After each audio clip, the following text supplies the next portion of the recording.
नमस्कार, ATN live में आपका स्वागत है और मैं कैलाश कश्यप इस समय अयोध्या के सरजू तट पे हूँ।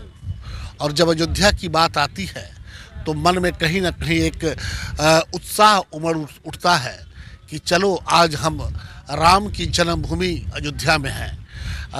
और ये ऐतिहासिक सरजू तट जो है बहुत सारी घटनाओं का गवाह भी बना हुआ है। हमारे साथ अयोध्या के एक बाबा हैं हमारे साथ इसी घाट पे, हम इनसे बातचीत करेंगे। बाबा, ये इसको क्या कहते हैं? ये सरजू तट है या हर की पौड़ी है, क्या कहते हैं? ये हर की पौड़ी सरजू जी के अवधपुरी ममपुरी सुहावन उत्तर दिश बह सरजू पावन। पहले हमारी सरजू जी वहाँ जहाँ पे राम पौड़ी बह रही है वहाँ पे हमारी ये सरजू जी बह रही थी। ये ब्रिज बनने के जरिए से ये बंधा बंध गया। बंधा बंधने के जरिए से वो मैदान हो गया।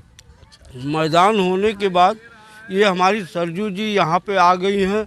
और वो जैसे हरिद्वार में हर की पौड़ी अयोध्या में बनी कि राम की पौड़ी, ये वो राम पौड़ी हो गया। ये मेन हमारी सरजू जी है। आज मैं इस सरजू जी के किनारे में बैठता हूँ और सरजू जी की ही मर्यादा से आज हमारी अयोध्या बसी हुई है। अवधपुरी ममपुरी सुहावन उत्तर दिश बह सरजू पावन। क्योंकि जो अयोध्या हमारी लोप हो गई थी, तो इसलिए यही सरजू जी के जरिए से हमारी अयोध्या राजा विक्रमादित्य ने ही बसाया है। इसलिए हमारे अयोध्या का मान मर्यादा मान प्रतिष्ठा रखने वाली सरजू जी हैं। अच्छा जी बाबा, आज हालांकि यहाँ पे आज भीड़ कम है। यहाँ पे तो काफ़ी जिस तरह से यहाँ पे दिखाई दे रहा है, ये घाट विशाल घाट है और यहाँ पे भीड़ तो काफ़ी होती होगी। सर, तो ये छोटा मोटा कोई घाट नहीं है, बहुत बड़ा घाट है, बहुत लंबा चौड़ा है। ये जितनी भी भीड़ होती है सारी भीड़ियाँ जो है कम हो जाती हैं। क्यों? घाट लंबाई चौड़ाई होने में जो पब्लिक उतना नहीं दिखाई देती है। मगर आप देखिए शुरू से आखिरी तक का देखिए कितनी पब्लिक हमारे यहाँ अयोध्या में विराजमान हैं। तो यहाँ पे तो मेला वगैरह भी लगता होगा, तो ये ज़्यादा भीड़ कब होता है यहाँ? यहाँ हमारे यहाँ 3 पर्व होता है ज़्यादा। एक चैत्र रामनवमी, भगवान का श्री राम जन्मभूमि हो ये जन्म मनाया जाता है। फिर सावन का मेला होता है। फिर उसके बाद में कार्तिक में 14 कोस परिक्रमा होता है। लोग आते 1 महीना यहाँ पर कल्पवास करते हैं, है ना। और उससे इलाहाबाद का मेला होता है, कुंभ होता है। तो यहाँ से हमारे यहाँ से बहुत आदमी जाते तो अयोध्या में भी टिकते हैं। अच्छा, 14 कोसी परिक्रमा की जो आपने बात कही, वो अब होती है या पिछले तो बंद हो गई थी, अब चलती है? हाँ, अभी हुआ है, अभी हुआ है। मगर उस पर रोक लग गया था, बैन लग गया था कोरोना के जरिए से। थोड़ा पब्लिक को छोड़ा गया था। मोदी जी ने आदेश किया था कि ऐसा कोई चीज़ कोई कार्यक्रम बंद मत करो, सारा कार्यक्रम होने दो। मगर थोड़ा उसको कोरोना के जरिए से थोड़ा एक वो थोड़ा से डिपॉजिट करो उसको। अच्छा, अब तो कोर्ट ने आदेश दे दिया है, रामलला का मंदिर और भव्य राम मंदिर बन भी रहा है। क्या लगता है कि अब अयोध्या का जो असली पहचान है वो अब वापस आ जाएगा? भाई, हमारे मोदी जी ने यही सरजू जी हैं। जब मीडिया वाले आते थे तो हम उनसे यही कहते थे कि हमको जिस तरीके जनता को दिया जा रहा है आवाज़, हमारे रामलला जी को दीजिए। और ये जो तिरपाल लगा हुआ है इसको हटाइए, हमारे रामलला जी को दीजिए। भी एक आवाज़ दीजिए, बस एक आवाज़। हमारे रामलला जी को मोदी जी ने आवाज़ दिया। कोर्ट जो दिया, मगर हमारे मोदी जी ने दिया है। हम मोदी जी का गुण गाएंगे और हम किसी का गुण नहीं गाएंगे। अगर हैं हमारे यहाँ हिंदुस्तान के अंदर तो मोदी जी है और नहीं तो कोई नहीं है। ये अब अभी काम चल रहा है राम मंदिर का या अभी नहीं, मोदी जी ने हमारे काम चालू किए, काम हो रहा है। पर हमारी सरजू जी वहाँ थी, रामलला जी के पास थी। वहाँ का जो पहले भूमि पलट गया था वो रेत हो गया है। वहाँ धीरे धीरे काम हो रहा, काम सब हो रहा है। मोदी जी हमारे कोई काम को नहीं बंद किया है। ये मंदिर जो अपना भगवान राम का जो बन रहा है, तो रामलला अब वो तिरपाल से तो निकल के अब कहीं स्थापित हुए हैं। असल में हम लोग बाहर से आए हुए हैं, तो अभी हम लोग दर्शन करने अब जाएंगे यहाँ नहीं, से। हमारे रामलला जी को सुरक्षित मोदी जी ने किया है और वो रामलला जी का मकान बन रहा है, प्रधानमंत्री आवास बन रही है, ऐसी बात नहीं है। वो अभी रामलला को कहाँ रखा गया? जस्ट बगल में, जस्ट बगल मंदिर में रामलला जी की मंदिर वो मूर्तियाँ रखी हुई हैं और लोग वहाँ वहाँ पे आम आदमी जाके दर्शन वगैरह कर सकता है? हाँ, कोई रोक नहीं है। वहाँ पुलिस है, पुलिस सारे उनके इंतजाम किए हैं। सुरक्षा व्यवस्था होनी चाहिए। भगवान का सुरक्षा व्यवस्था भी है और आम जनता भी आ जा रही है, उनका भी सुरक्षा कर रही है हमारी पुलिस।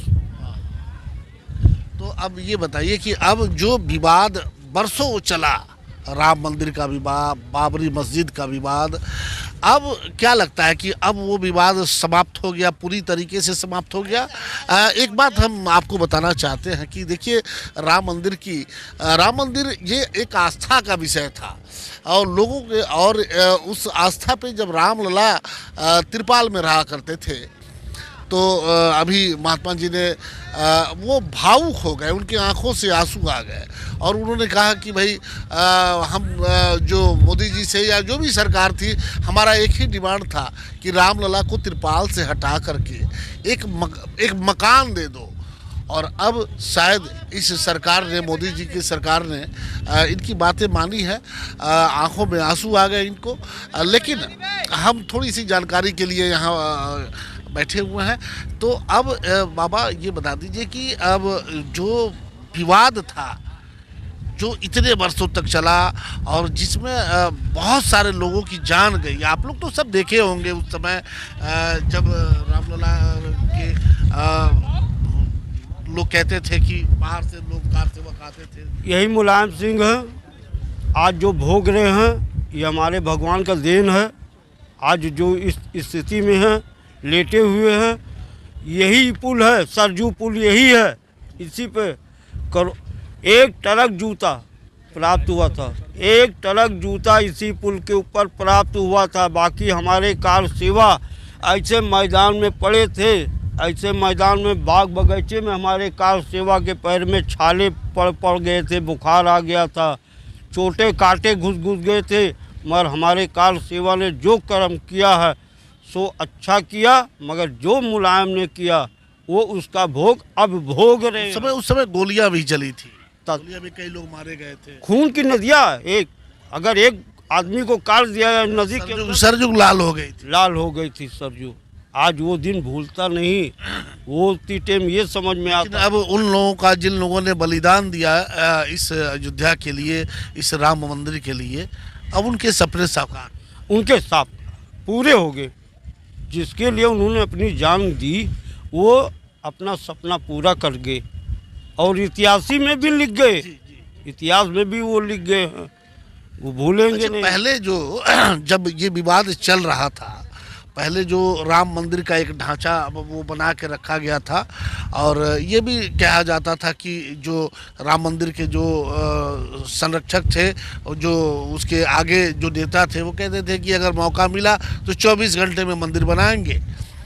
तो अब इतनी देर क्यों हो रही है? अगर 24 घंटे में मंदिर बनाने के लिए, वैसे छोटी मोटी अगर मंदिर का निर्माण करना हो तो वो तो 24 घंटे के अंदर हो ही जाएगी, मगर भव्य मंदिर की शब्द आ गई है।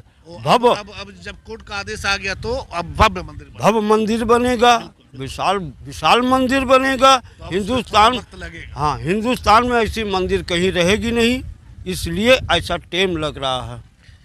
तो अब क्या लगता है आपको कि जब इतना बड़ा भगवान राम का मंदिर अयोध्या में बन जाएगा तो अयोध्या का तो जो अभी स्वरूप है ये तो काफ़ी बदल जाएगा? बहुत सारे लोग देश विदेश कहाँ से लोग आएंगे।